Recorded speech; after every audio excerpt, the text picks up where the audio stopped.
একজন আলেমকে কিভাবে ষড়যন্ত্র করে হত্যা করলো। ভিডিওটা ভালো লাগলে সাবস্ক্রাইব করে দিবা, শেয়ার করে সবাইকে দেখার সুযোগ করে দিবা। কালকে ঢাকা শহরে কি হবে, সারা বাংলাদেশে কি হবে, সেটা একটা আলেমকে গ্রেফতার করতে আপনারা একই সময় এই হত্যাকারীকে টপিতে রহিসুদ্দিন থানায় প্রবেশ করতে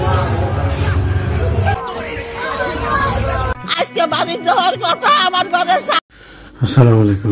যেখান থেকে আমার ভিডিও দেখছো তোমাদেরকে অসংখ্য অসংখ্য ধন্যবাদ।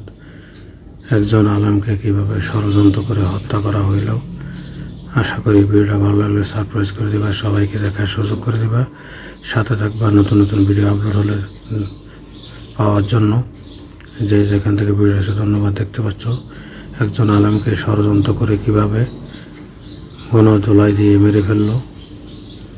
প্রিয় বন্ধুরা, মানুষের প্রতি মায়া ভালোবাসা এখন নেই। কিভাবে একটি আলেমকে ষড়যন্ত্র করে কিভাবে হত্যা করলো অবশ্যই তোমরা জানিয়ে দেবা কমেন্টে।